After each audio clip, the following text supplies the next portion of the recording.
नमस्कार दोस्तों, स्वागत है आपका मेरे YouTube चैनल SS बिना में। दोस्तों, आज मैं आपके लिए लेकर आ गया एक और हॉरर मूवी की स्टोरी। मूवी का नाम है द हाउस नेक्स्ट डोर, जो 2017 में आई थी।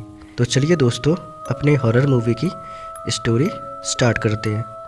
और अगर आपको वीडियो अच्छी लगे तो प्लीज़ वीडियो को लाइक और चैनल को सब्सक्राइब ज़रूर करें। तो चलिए दोस्तों, शुरू करते हैं। हिमालय की वादियों में सुबह धीरे धीरे उतरती है। आसमान हल्की नीली धुंध में ढका है और दूर पहाड़ों की चोटियाँ हल्की धूप में चमकने लगी हैं। यहाँ की हवा तेज और बेहद ठंडी है, लेकिन इतनी शांति है कि मानो हर पेड़ हर पत्ता एक पुरानी दास्तान सुनाने का इंतजार में हो। ऐसे ही शांत वातावरण में खड़ा है एक पुराना विशाल रहस्यमय घर। यह घर ऊंचे तख्तों पर बना है। उसकी दीवारों पर उम्र भर का अंधेरा जम चुका है और खिड़कियां इतनी पुरानी हैं कि उन्हें देखकर लगता है जैसे वे आने जाने वाले को भीतर खींच लेना चाहती हो। घर की दरारों के बीच से हवा ऐसे सीटी बजाती है जैसे कोई अनदेखा प्राणी उनमें छिपकर सांस ले रहा हो। इस घर के ठीक बगल में रहता है एक डॉक्टर जिनका नाम कृष्ण है, जिसे सभी कृष कहते हैं, और उनकी पत्नी लक्ष्मी। उनका नया घर साफ सुथरा और आधुनिक है। पुराने पड़ोसी घर के बिल्कुल विपरीत में रहते हैं। कृष एक न्यूरोलॉजिस्ट है, वैज्ञानिक दिमाग वाला, तरक्की सोच रखने वाला। जीवन में डर, भूत, आत्मा जैसी चीज़ों पर उसका विश्वास नहीं है। उसके लिए हर समस्या कोई ना कोई वैज्ञानिक वजह होती है।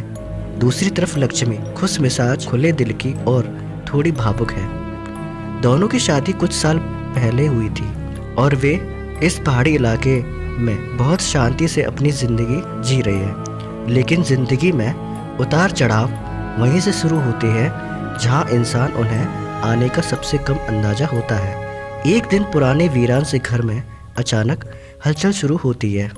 मजदूर ताले खोलते हैं, टूटी दीवारें ठीक होती हैं, सामान लाया जाता है और धीरे धीरे पता चलता है कि इस घर में नए पड़ोसी रहने आ रहे हैं।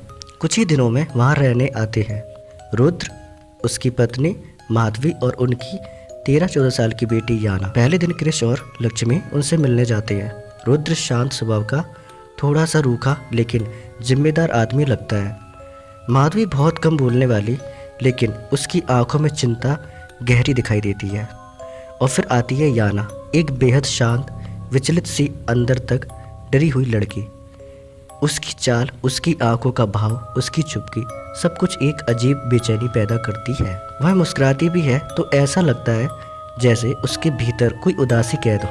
लक्ष्मी को पहली ही मुलाकात में याना के लिए दया महसूस होती है, लेकिन याना उससे भी दूरी बनाए रखती है, जैसे ही किसी अनदेखे डर से बचना चाहती हो। पहले कुछ दिन सब ठीक लगता है, मगर फिर रातें बदलने लगी। खिड़कियों का अपने आप खुल जाना, लकड़ी का चरमराना, अचानक से ठंडी हवा का घर में भर जाना, और सबसे ज़्यादा डरावने वाली बात, किसी के धीरे धीरे गलियों में चलने की आवाज़। लक्ष्मी एक रात पानी लेने उठती है। बाहर से आ रही हल्की हवा और दीवारों पर पड़ती छाया उसे परेशान कर रही होती है। वह खिड़की के पास जाती है और अचानक दिखती है कि खिड़की के पास कोई खड़ा है, कोई लड़की स्थित बिना हिले। वह ध्यान से देखती है और उसे एहसास होता है कि ये वह याना है। काली रात में पूरी सफ़ेदी में दिखाई देती है। उसकी आंखें सीधे लक्ष्मी को घूर रही थी। उसकी निगाहें इतनी अजीब थी जैसे वह इंसान नहीं, कोई साया हो। लक्ष्मी डर के मारे पीछे हटती है और कृष्ण ड्यूटी पर बाहर होता है, इसलिए वह पूरी रात डर में गुजारती है। अगले दिन जब वह याना से पूछती है तो याना कहती है कि उसने रात को घर के बाहर कदम भी नहीं रखा, लेकिन उससे बात करते समय भी उसकी नज़रों में एक अजीब सी बेचैनी दिखती है, जैसे वो सच बोल नहीं रही हो और झूठ भी धीरे धीरे बोल रही हो। याना की हालत बिगड़ने लगती है। वह अजीब तरह से चिल्लाती है, रातों को बुरे सपने देखती है और उसके हाथ पैर पर अपने आप खरोच बन जाती है। माधवी और रुद्र समझते हैं कि शायद नई जगह, नया माहौल और हो सकता है स्कूल की परेशानी के कारण ऐसा हो रहा हो, लेकिन कृष को बात कुछ और लगती है। एक बार वह याना को चेक करता है। उसकी आंखें काली लगती हैं, एकदम गहरी और अंधेरी। कभी वह सीधे उसकी आंखों में देखती है और अचानक दूसरी तरफ देखने लगती है, मानो किसी अनदेखी चीज पर उसका ध्यान चला गया हो। कुछ क्षणों में उसका चेहरा मासूम दिखता है और अगले ही पल में ऐसा लगता है जैसे किसी बड़ी उम्र का क्रूर अनुभव उसकी आंखों में ठहर गया हो। जिस तरह वह खुद से बातें करने लगती है, घर की दीवारों को घूरती रहती है, अचानक गुस्से में टूट पड़ती है। सब कुछ सामान्य सीमा से परे था। इन सब के बीच लक्ष्मी पर भी असर शुरू हो जाता है। वह महसूस करने लगती है कि कोई उसे देख रहा है। कभी वह घर में अकेली होती है तो उससे किसी की सांस सुनाई देती है, कभी कोई उसके पीछे खड़ा लगता है। एक रात वह अचानक गायब हो जाती है। क्रिश पागलों की तरह उसे ढूंढता है। अंत में वह उसे उसी पुराने घर के अंदर बेहोश मिलती है जहां उनके नए पड़ोसी रहते हैं। लक्ष्मी कहती है कि किसी ने उसका हाथ पकड़कर उसे अंधेरे में खींचा था, लेकिन वहाँ कोई नहीं था। इसके बाद क्रिश यह पता लगाता है कि उस पुराने घर का एक खतरनाक इतिहास है। कई साल पहले उस घर में एक लड़की रहती थी जिसे अत्याचारों का सामना करना पड़ा था। उसकी मौत बहुत दर्दनाक हुई थी और उसकी आत्मा आज भी शांत नहीं हुई। कई लोगों का विश्वास है कि उस लड़की की आत्मा किसी युवा लड़की के शरीर में आसानी से अपना माध्यम बना सकती है। याना बिल्कुल वैसी लड़की थी, कमजोर, अकेली, भावनात्मक रूप से टूटी हुई।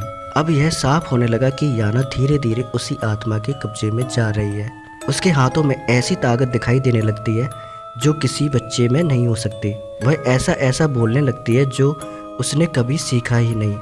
कभी कभी उसका चेहरा बदलता हुआ लगता है, जैसे वह याना नहीं कोई और हो। अब हालत नियंत्रण से बाहर होने लगे। फिर धीरे धीरे याना पूरी तरह असामान्य व्यवहार दिखाने लगी।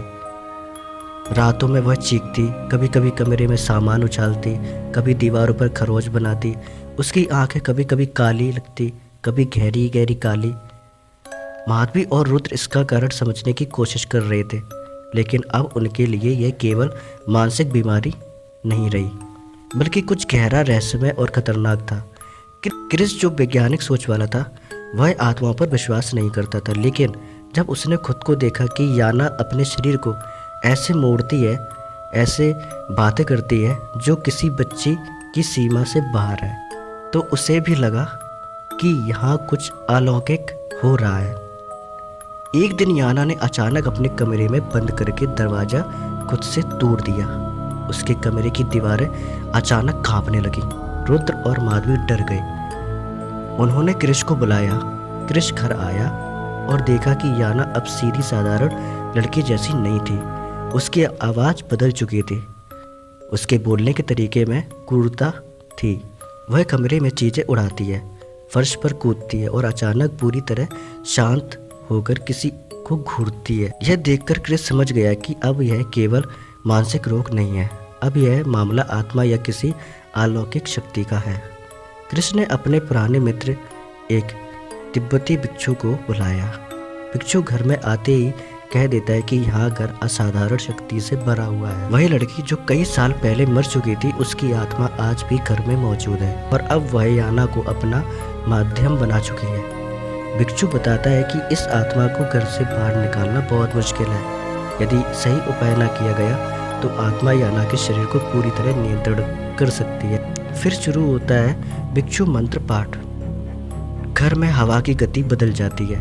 दीवारों की दरारों से अजीब आवाज़ें आने लगती हैं। खिड़कियां खुद पे खुद खुलने और बंद होने लगती है। याना जोर जोर से चीखती है, कभी अपने शरीर को मोड़ती है, कभी बेजान होकर जमीन पर गिर जाती है। रुद्र और माधवी अपने जीवन की सबसे डरावने पल देख रहे थे। क्रिस भी डर गया, लेकिन उसने भिक्षु की मदद से याना को पकड़ रखा था। कुछ देर बाद याना की चीख अचानक रुक जाती है।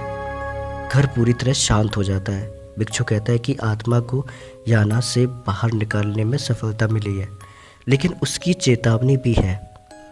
यह खत्म नहीं हुआ, आत्मा कहीं और चली गई है। याना अब धीरे सामान्य होने लगती है। उसके चेहरे पर पहले जैसी मासूमियत लौटती है। रुद्र और माधवी राहत महसूस करते हैं और लक्ष्मी भी अब सुरक्षित लगती है, लेकिन कहानी यही ख़त्म नहीं होती है। कुछ समय बाद सब कुछ सामान्य दिखने लगता है।